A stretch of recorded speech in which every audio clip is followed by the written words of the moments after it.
Hello students, कैसे हैं। आशा करता हूँ आप सभी बहुत अच्छे से होंगे और अपने एग्जामिनेशन की बहुत अच्छे से प्रिपरेशन कर रहे होंगे। एक और नया टॉपिक आपके लिए काफ़ी इम्पॉर्टेंट रहा है, पिछले सालों में एग्जामिनेशन में बार बार आया है और वो टॉपिक है बेटा क्या, Coulomb's law.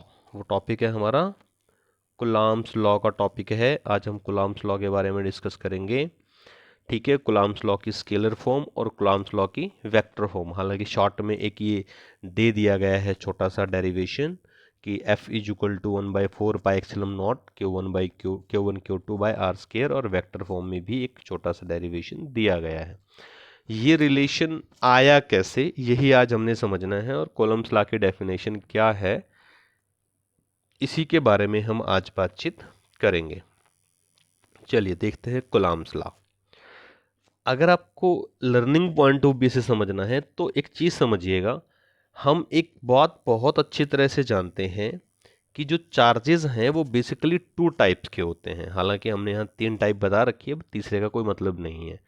Charges basically two types के होते हैं, positive charge, negative charge and तीसरा कोई चार्ज होता ही नहीं है, न्यूट्रल। सिर्फ पॉजिटिव और नेगेटिव दो तरह के चार्ज होते हैं। ठीक है, और इन चार्जेस के बारे में हमने पढ़ा है। हमने क्या पढ़ा है कि जो लाइक चार्जेस हैं, मतलब जो सेम चार्जेस हैं, वो एक दूसरे को रिपेल्सिव फोर्स लगाते हैं, वहां पर रिपेल करते हैं। जैसे प्लस और प्लस, जब प्लस और प्लस को प्लेस किया तो ये रिपेल कर रहे हैं, ये इधर भाग रहा है और ये इधर भाग रहा है। ऐसे ही अगर हमने माइनस और माइनस को प्लेस किया तो माइनस भी रिपेल करेगा, ये भी इधर भाग रहा है, ये भी इधर भाग रहा है। तो हमने लाइन पढ़ी थी कि लाइक चार्जेस रिपल्सिव फोर्स होते हैं, रिपेल करते हैं एक दूसरे को। ठीक है, जबकि अनलाइक चार्जेस अट्रैक्ट करते हैं एक दूसरे को। ठीक है, और इनको हम अट्रैक्टिव फोर्सेस कहते हैं। जैसे हमने प्लस रखा और माइनस रखा तो ये एक दूसरे की तरफ अट्रैक्ट हो रहे हैं। तो ये बात हमारी चार्ज के बारे में थी कि चार्ज क्या होता है, कितने टाइप का होता है। लाइक चार्ज रिपेल करते हैं और अनलाइक चार्ज अट्रैक्ट करते हैं, मतलब अपोजिट चार्ज अट्रैक्ट करते हैं और सेम चार्ज रिपेल करते हैं। Minus minus repel, plus plus repel, minus plus attract. ठीक है, तो इसमें हम कूलम्ब्स लॉ में आने से पहले हमारे लिए ये समझना ज़रूरी था, मैंने इसलिए आपको समझाया। तो कूलम्ब्स लॉ की डेफिनेशन के बारे में थोड़ा सा डिस्कस करते हैं, बात करते हैं कि कूलम्ब्स लॉ की डेफिनेशन क्या है। Coulomb's law is the physics law that describe the force of attraction और रिपल्शन। अभी हमने बात करी ना, अगर प्लस प्लस चार्ज हुआ तो क्या करेगा, भागेगा, दूर भागेगा। माइनस माइनस हुआ तो भी दूर भागेगा। ठीक है, और माइनस प्लस हुआ तो अट्रैक्ट करेगा। तो रिपल्शन और अट्रैक्शन, इसके लिए एक बड़ा सुंदर वर्ड निकला है, इंट्रैक्शन। ठीक है, यहां पर इंट्रैक्शन लगा दीजिए, इंट्रैक्शन। ठीक है, इंट्रैक्शन। तो इंट्रैक्शन बड़ा अच्छा वर्ड निकला है, between two electrically charge particle at rest. ये बात ध्यान रखना कि कूलम्ब्स लॉ सिर्फ स्टैटिस्टिक्स के केस में ही डिस्क्राइब किया जा सकता है, स्टैटिकल चार्ज है ये।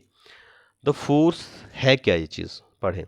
द फोर्स, अब ये दो जो अट्रैक्ट या रिपेल कर रहे हैं इन पर फोर्स ही तो लग रही है। ठीक है, एक चार्ज आपका प्लस है, दूसरा भी प्लस है या माइनस है, तो ये एक दूसरे को अट्रैक्ट कर रहे हैं। तो अट्रैक्ट करने के लिए क्या लगा रहे हैं, फोर्स लगा रहे हैं ना। बस हमें ये फोर्स ही कैलकुलेट करना है कि क्या फोर्स है। तो क्या होगा, is directly proportional to the product of the charges. पहले लाइन को लर्न कीजिए, क्या, द फोर्स ऑफ अट्रैक्शन, या फोर्स जो भी यहाँ पे अट्रैक्शन रिपल्शन आएगा, इंट्रैक्शन कह सकते हो आप। The force is directly proportional to the product of the charges, product of the charges, दो चार्ज होंगे उनका प्रोडक्ट। अभी और आगे डिस्क्राइब करेंगे, बहुत डेप्थ में समझ में आएगा तुम्हें आज ये।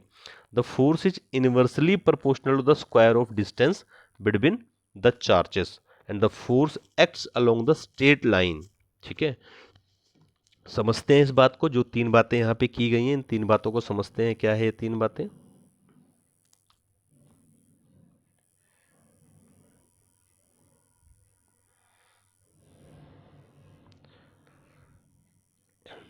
यहाँ पे देखते हैं हम, एक चार्ज है Q1, दूसरा चार्ज है Q2, दोनों सेम चार्ज हैं, प्लस प्लस। ठीक है, तो डेफिनेटली ये रिपेल करेंगे, इनको एक डिस्टेंस r से सेपरेट किया गया है, इनको एक डिस्टेंस r से सेपरेट किया गया है। तो जो F है force, that is directly proportional to Q1 Q2 का product and inversely proportional to 1/r square. ठीक है, यही कूलम्ब्स लॉ है बेसिकली। ठीक है, यही कूलम्ब्स लॉ है। एक बार डेफिनेशन को पूरा कर लें, फिर इसको समझते हैं डिटेल में। और जो उसने अलोंग द स्ट्रेट लाइन की बात करी, तो वो बात ये हुई थी कि प्लस एंड प्लस, ये स्ट्रेट लाइन में जो सेंटर टू सेंटर जुड़ती है सिर्फ उस पे काम करेंगे। ऐसा नहीं होगा कि ये यहाँ से निकलेगा इसके यहाँ फोर्स लगाएगा, या यहाँ से निकलेगा इसके यहाँ फोर्स लगाएगा, ऐसा नहीं होगा भाई। सिर्फ फोर्स कहाँ लगेगी? Centre to centre line joining, जिस लाइन पर वो ज्वाइन हो रहे हैं उसी पे फोर्स लगेगी। यही कहना चाह रहे हैं उसमें, स्ट्रेट लाइन में जो चार्जेस होंगे उन्हीं पर फोर्स लगेगी। The force of between two charges is also known as the electrostatic force. इसको इलेक्ट्रोस्टैटिक फोर्स या कूलम्ब्स फोर्स कहा गया। क्यों कहा गया कूलम्ब्स फोर्स? पब्लिश किया था इस लॉ को 1785 में फ्रेंच के फिजिस्ट थे हमारे चार्ल्स ऑगस्टिन डी कूलम्ब्स, जिनके नाम से इसका नाम रखा गया कूलम्ब्स लॉ। ठीक है, अभी हम कूलम्ब्स लॉ को समझते हैं कि कूलम्ब्स लॉ है क्या पूरा, उसके बाद फिर रिटर्न का कंसेप्ट देख लेंगे हम। तो यहाँ से शुरू करते हैं हम। यहाँ हमने देख लिया यहाँ पे क्या है कि लाइक चार्जेस जो हैं रिपेल कर रहे हैं और अनलाइक चार्जेस अट्रैक्ट कर रहे हैं। कूलम्ब्स लॉ को कूलम्ब्स बाबा ने क्या बोला था? कूलम्ब्स लॉ, ये कूलम्ब्स बाबा हैं हमारे जिन्होंने कूलम्ब्स लॉ दिया था। जितना खतरनाक कूलम्ब्स लॉ है उतने खतरनाक बाबा भी हैं। देखो इनका चेहरा देखो, वैसे ही देख के डर जाओगे आप, है ना। फ्रेंच साइंटिस्ट हैं। ऐसा लग रहा है कि आपको बस देख रहे हैं कि आप कूलम्ब्स लॉ आज लर्न कर लीजिएगा, नहीं तो फिर शाम को मैं देखूंगा आपको, है ना। कुछ ऐसा ही ये बोल रहे हैं आपको। इनको गौर फरमाइएगा और आप लर्न जरूर कर लीजिएगा आज।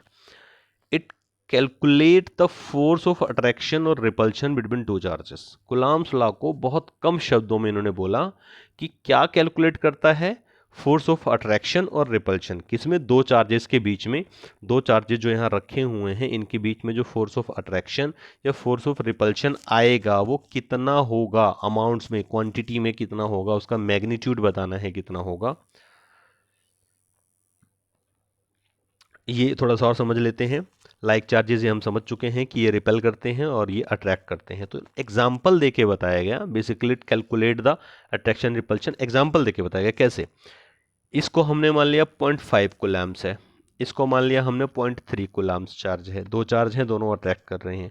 तो इनका प्रोडक्ट क्या आएगा? Product of the magnitude of charges 0.5 coulombs into 0.3 coulombs. इन दोनों को मल्टीप्लाई कर लीजिए, आपका आ जाएगा क्या? जो चार्जेस का वैल्यू है। हालांकि कूलम्ब्स लॉ पूरा वेरीफाई नहीं हुआ, अभी इसका पूरा फॉर्मूला लगेगा। मैंने सिर्फ आपको ये समझाया कि दो चार्जेस पर जो फोर्स लग रही है उसके प्रोडक्ट ऑफ मैग्नीट्यूड का क्या मतलब है।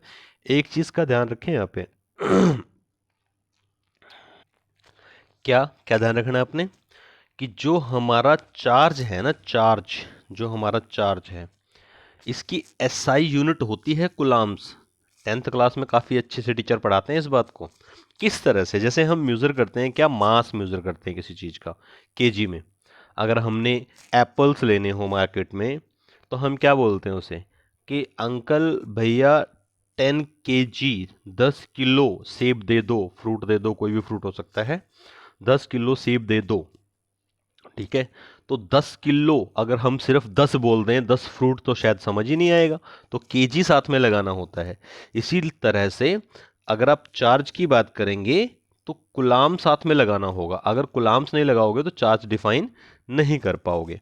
तो अभी आपको यहाँ से जो इस पूरे स्लाइड से मैं समझाना चाह रहा था वो सिर्फ ये समझाने की कोशिश थी मेरी कि जो चार्जेस हैं, जो हमने एक बात की थी प्रोडक्ट ऑफ चार्जेस, क्या मतलब है product of magnitude of charges का।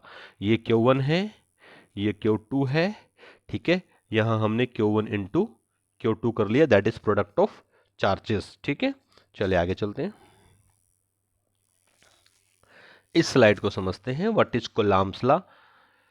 Calculate the force of attraction और रिपल्शन बिटवीन टू चार्जेस। ये बात हम पीछे से करते हुए आ रहे हैं कि बेसिकली कूलम्ब्स लॉ ने सिर्फ यही बताया है कि दो चार्जेस हमारे सामने रखे हुए हैं, Q1 एंड Q2। दो चार्जेस Q1 और Q2 हमारे सामने रखे हुए हैं। इनको एक डिस्टेंस r से सेपरेट किया गया है हमें बताना है कि इन दोनों के बीच में अट्रैक्शन या repulsion as per their nature क्या हो सकती है, कितना फोर्स लगेगा। तो हमने बताया कि F is directly proportional to Q1 Q2 पहला। दूसरा, F is inversely proportional to 1/r², जो डिस्टेंस होगा उसके 1/r² के, जो चार्ज होंगे उनके प्रोडक्ट के, इक्वेशन 1 और इक्वेशन 2। हम इन दोनों इक्वेशन 1 और इक्वेशन 2 को कंबाइन करते हैं। कंबाइन करेंगे तो हमें क्या मिलता है, हमें मिलता है F is directly proportional to Q1 Q2 by r²। Q1 Q2 by r² means इसको हमने कंबाइन कर लिया, ठीक है। और हमने साथ में क्या किया, इक्वल टू दिखाने के लिए, ये डायरेक्टली प्रोपोर्शनल है, इक्वल नहीं आया अभी, इक्वल दिखाने के लिए हमने k एक कांस्टेंट ऑफ प्रोपोर्शनैलिटी ले लिया। इसको हम कूलम्ब्स कांस्टेंट भी कहते हैं। अब k का क्या मीनिंग है, यहाँ पे k को क्यों लिया गया है, ठीक है। जो चार्ज हमने रखा है हमें नहीं पता वो कहाँ रखा है। मैंने यहाँ मेंशन किया है कि ये चार्ज वैक्यूम में रखा गया है। वैक्यूम जहाँ पर ना एयर है ना ही कुछ और है, बिल्कुल खाली जगह पे मैंने ये चार्ज रखा है। तो उसकी वजह से जो चार्ज में जो फोर्स लगना है उसके नेचर में परिवर्तन आ सकता है, ठीक है। तो मैंने चार्ज कहाँ रखा था, एयर या वैक्यूम में। एयर या वैक्यूम में रखेंगे तो k की जो वैल्यू है वो होगी 1/4 पाई एक्सिलम नॉट, 1/4 पाई एक्सिलम नॉट। और अगर हम कैलकुलेट करते हैं तो स्टैंडर्डली k जो है 9 × 10⁹ newton metre square by coulomb square के इक्वल आ जाता है। तो ये वैल्यू आपको लर्न नहीं करनी कि k की वैल्यू कितनी है, एक्सिलम नॉट की वैल्यू कितनी है, इसकी हमें ज़रूरत भी नहीं है। बस हमें ये समझना है कि k का मतलब क्या है। k का बेसिक मतलब है नेचर ऑफ द, जो मटेरियल आप यूज कर रहे हो दोनों चार्ज को रखने के लिए। दो चार्ज आप रख रहे हो प्लस और प्लस के, हवा में रख रहे हो, पानी में रख रहे हो, वैक्यूम में रख रहे हो, ठीक है, या आपने इनको किसी मेटल सरफेस के ऊपर रखा हुआ है, वो है के। हर मटेरियल के लिए के की वैल्यू अलग अलग हो सकती है, जबकि एयर और वैक्यूम के लिए ये वैल्यू हमें दी गई है, ठीक है। बाकी किसी मटेरियल के लिए इसकी वैल्यू अलग हो सकती है, बट एयर और वैक्यूम में ये वैल्यू दी गई है। तो इस चीज को आई थिंक आप समझ पाए होंगे कि जो के है वो कहाँ से लिया गया और के का मतलब क्या है। दैट इज कूलम्ब्स कांस्टेंट और depending on the nature of the material where the charges are placed. Charges को जहां रखा गया है उनका नेचर क्या है, ठीक है। एयर, वाटर, कुछ भी हो सकता है। तो अगर हम इस पूरे सिस्टम को जो हमने यहाँ पे डिस्कस किया, इस पूरे को कंक्लूड करना चाहें तो हम इतनी सी बात में इसको कंक्लूड कर सकते हैं। और वो कंक्लूजन क्या है कि Coulomb's law is directly proportional to the product of charges, inversely proportional to the square of distance between them, and value of K Coulomb's constant, या आप कह सकते हैं कि मटेरियल का जो नेचर है वो कितना है, कूलम्ब कांस्टेंट के की वैल्यू क्या है। फिर बता दूं के की वैल्यू डिफरेंट मटेरियल के लिए डिफरेंट हो सकती है, बट एयर और वैक्यूम के लिए ये दी हुई है, ठीक है। तो इसका कंक्लूजन ये है कि जो कूलम्ब्स लॉ है वो इन तीन बातों पर डिपेंड करता है, ठीक है। Next slide. इंपॉर्टेंट कंसेप्ट क्या है इसके अंदर, ठीक है। कूलम्ब्स लॉ बेसिकली वहाँ पे जो इसका मैथमेटिकल पोर्शन है वो खत्म हो चुका है। ये इतना ही है कूलम्ब्स लॉ। अगर आप कभी कूलम्ब्स लॉ की डेफिनेशन इन सिंपल फॉर्म लिखना चाहें तो इतना ही है कूलम्ब्स लॉ की सिंपल डेफिनेशन में, ठीक है। और ये डेफिनेशन जो यहाँ पे लिखी हुई है इसको थोड़ा सा मॉडिफाई कर लेना, जो सबसे ऊपर दी गई है यहाँ पे लिख सकते हो कि directly number 1, the force of interaction is directly proportional to the product of the charges. Number 2, inversely proportional to the distance, square of distance between them. Number 3 state of line का कंसेप्ट था, और number 4 value of के, ठीक है। इस तरह से आप ये डेफिनेशन यहाँ पे लिख सकते हो। बाकी पूरा डेरिवेशन इसी तरह से आप इसको कर दीजिएगा। ये कंप्लीट क्वेश्चन है, इसमें आपको 2 मार्क्स का क्वेश्चन आता है तो ये आपको 2 मार्क्स यहाँ अवार्ड हो जाएंगे। एक छोटा सा कंसेप्ट समझते हैं इसका क्या है, उससे थोड़ा सा और क्लियरेंस आपको आएगी कि where is Coulomb's force acting on charge, ठीक है। मैंने बताया centre to centre line joining the it acts along the line, straight line पहले बात हुई थी हमारी, straight line joining the centre of charge, ठीक है। लाइन टू लाइन जो लाइन ज्वाइनिंग है उस लाइन पर एज सच जो सेंटर टू सेंटर है, इस पर आपका कूलम्ब्स लॉ ऑफ का फोर्स जो है वो वर्क करेगा। Coulomb's law is inverse square law.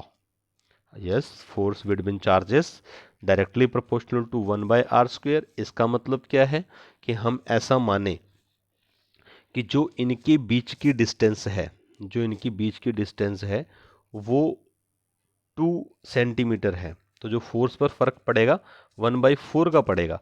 अगर हम r की वैल्यू को 3 माने, ठीक है, या आप कह सकते हैं इसको 2 प्लस करें या इसको 3 माइनस करें, कुछ भी करें, तो फोर्स के ऊपर 9 का डिफरेंस आएगा। 3 का स्क्वायर, 3 का स्क्वायर, 2 का स्क्वायर, ठीक है, 2 का स्क्वायर और 3 का square, that is equal to 4 and that is equal to 9। ठीक है, what do mean by point charges? Most important बात, सारी बात निकल जाती है, ये बात रह जाती है। पॉइंट चार्ज, पॉइंट चार्ज क्या होता है? Should look like a point from the larger distance. Point charge small charge, हाँ, हम बिल्कुल नहीं कह सकते कि सर पॉइंट चार्ज जो है वो स्मॉल चार्ज है, बिल्कुल भी नहीं है। पॉइंट चार्ज बहुत बड़ा चार्ज हो सकता है, इसमें कोई संदेह नहीं है। स्मॉल चार्ज बहुत छोटा हो सकता है। लेकिन पॉइंट चार्ज को डिफाइन करना कैसे है? बहुत सिंपल सा एग्जांपल बताता हूं मैं आपको।